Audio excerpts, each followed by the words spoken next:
दोस्तों नमस्कार।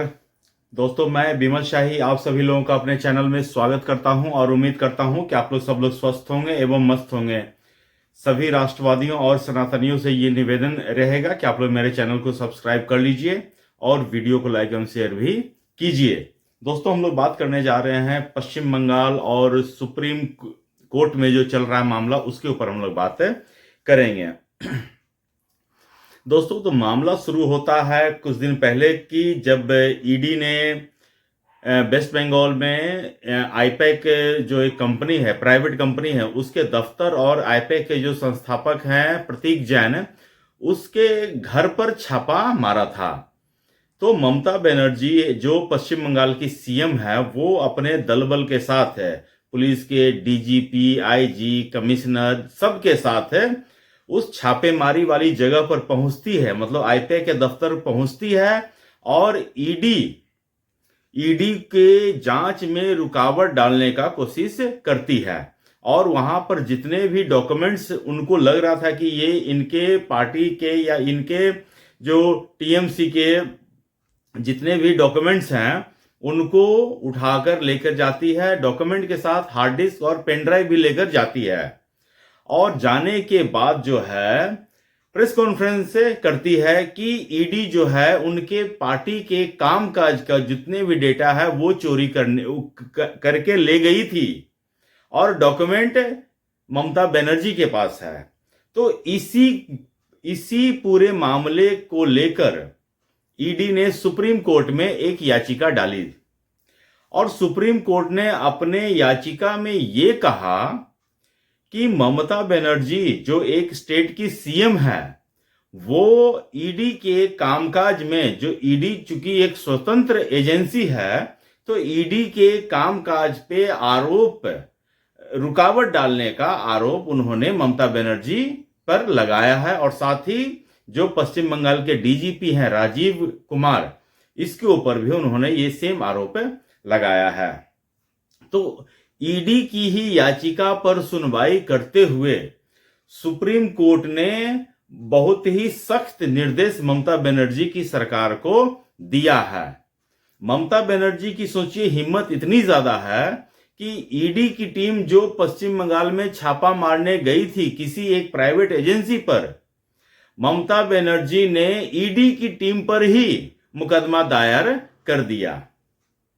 सोच रहे हैं कि मतलब कि अगर कोई सेंट्रल की एजेंसी जाती है, सीबीआई जाती है, ईडी जाएगी, कल को इनकम टैक्स जाएगा, तो मतलब कि सीआरपीएफ जाएगा, मतलब इन सब के खिलाफ ममता बनर्जी मुकदमा दायर कर सकती है। ममता बनर्जी इस लेवल की, मतलब कि फेडरल स्ट्रक्चर को न मानने वाली नेता बन चुकी है। तो सुप्रीम कोर्ट ने इस चीज को बहुत ही गंभीरता से लिया है और सुप्रीम कोर्ट ने सबसे पहले जो ईडी के ऊपर 2 एफआईआर दर्ज किया गया था, उस एफआईआर को रोक लगा दिया है कि इस एफआईआर को पहले रोकिए आप, 1 नंबर। अच्छा, उसके बाद सुप्रीम कोर्ट जो जज थे उनमें एक है जस्टिस प्रशांत कुमार मिश्रा और दूसरा है जस्टिस विपुल पंचोली।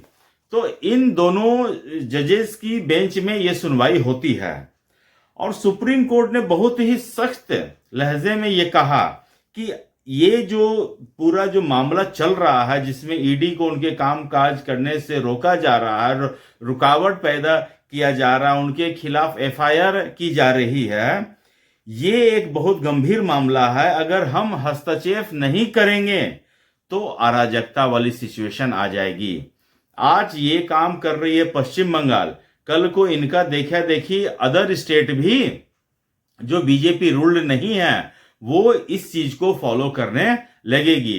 तो हमें इस सिचुएशन से निपटना होगा और जो भी है इसके ऊपर एक उचित कार्रवाई करना होगा।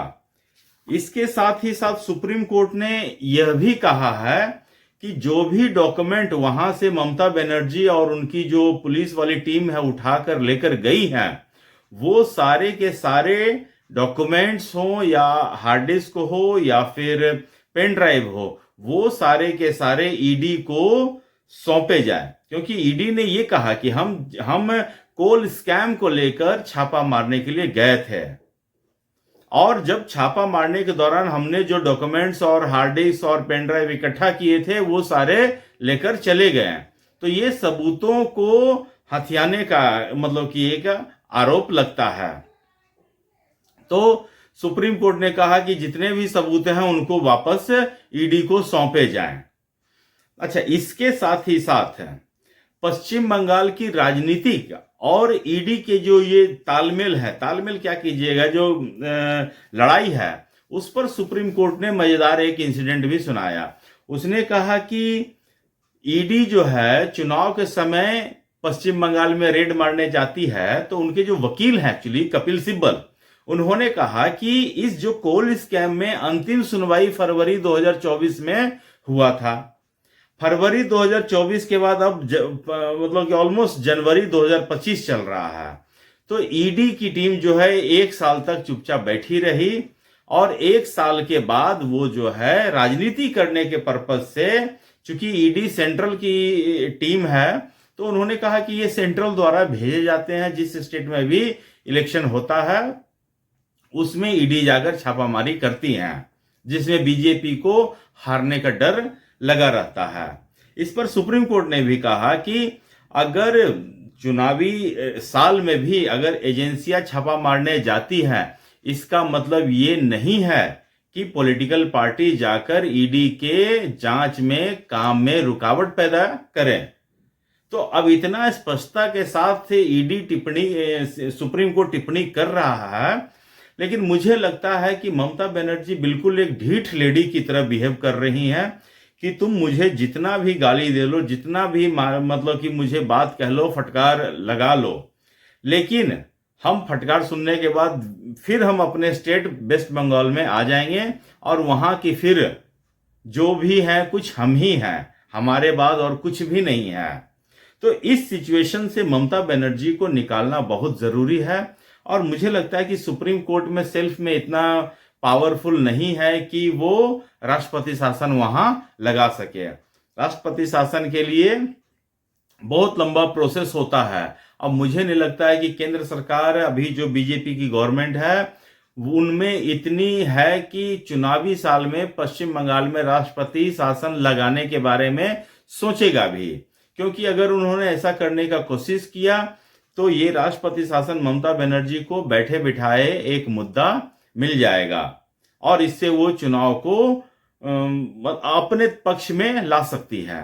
लेकिन अभी तक जहां कोलकाता का सवाल है, मुझे लगता है कि कोलकाता में जो है चुनाव अभी जो है बीजेपी के पक्ष में बना हुआ है।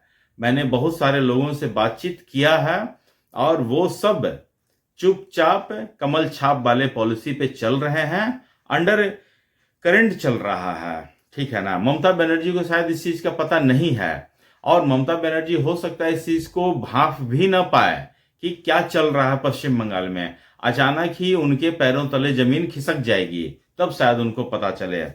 तो देखिए, अभी तो ये सुप्रीम कोर्ट और ईडी का जो लड़ाई है अभी बहुत लंबी चलेगी। ममता बनर्जी को सारे सबूत जो हैं ईडी को सौंपने ही पड़ेंगे, और उसके बाद ईडी जो है ममता बनर्जी के खिलाफ हो सकता है कि कोई ना कोई केस दर्ज कर ही ले, और सुप्रीम कोर्ट फिर इसको मॉनिटर करेगी, और इसमें फिर जांच आगे बढ़ेगा। तो दोस्तों, मुझे आज के लिए इतना ही अपडेट देना था। आप लोग अपना ख्याल रखिए, स्वस्थ रहिए, मस्त रहिए। तब तक के लिए नमस्कार, बाय।